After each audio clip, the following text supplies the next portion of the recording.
Bonjour. Là, on va appliquer et travailler un exercice extrait de votre manuel Transmath sur la caractérisation graphique d'une situation de proportionnalité. Ce graphique représente la masse de l'essence en fonction de son volume. Avant de commencer, voilà une information utile à savoir sur les graphiques. La donnée qui se situe avant, en fonction de, sera la plupart du temps placée sur l'axe vertical du graphique. Dans ce cas, c'est la masse en kilogrammes.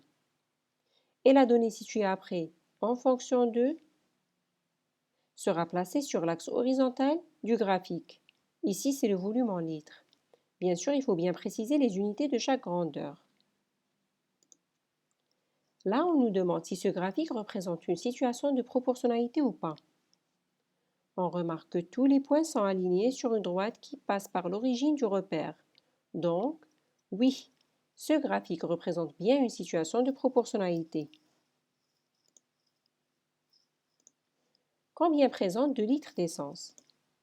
D'abord, assurez-vous de choisir le bon axe pour lire les données. 2 litres correspond au volume. Les valeurs du volume sont représentées sur l'axe horizontal. À partir de cette valeur 2, on trace un trait vertical qui doit couper la courbe. À partir de ce point d'intersection, on trace un autre trait horizontal qui coupe l'axe vertical. Puis on lit la valeur qui correspond. Donc, selon ce graphique, on a 2 litres d'essence présente 1,5 kg. Calculez la masse de 7 litres et le volume de 10,5 kg d'essence.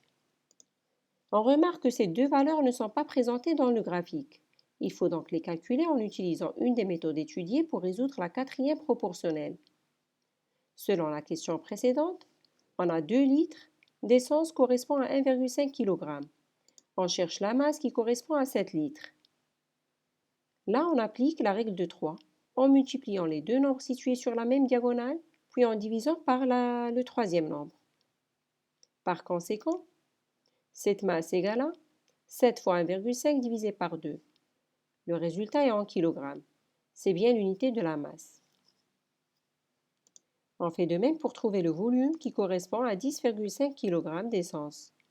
Selon la règle de 3, ce volume égale à 10,5 fois 2 divisé par 1,5. Le résultat est en litres et c'est bien l'unité du volume.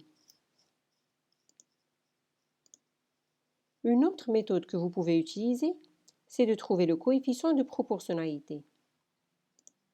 Résumons nos données dans un tableau de proportionnalité. Selon le graphique, 2 litres d'essence correspond à 1,5 kg. 4 litres correspond à 3 kg. Une seule information suffit pour calculer le coefficient de proportionnalité, puisqu'il est le même dans tous les cas. Ce coefficient est égal à 0,75. Là, il suffit de multiplier le volume par ce coefficient pour trouver la masse, ou bien diviser la masse par ce coefficient pour trouver le volume. Bien sûr, on retrouve les mêmes résultats qu'auparavant, soit en utilisant la règle de 3 ou le coefficient de proportionnalité. Voilà, chacun choisit la méthode la plus simple qui lui convient.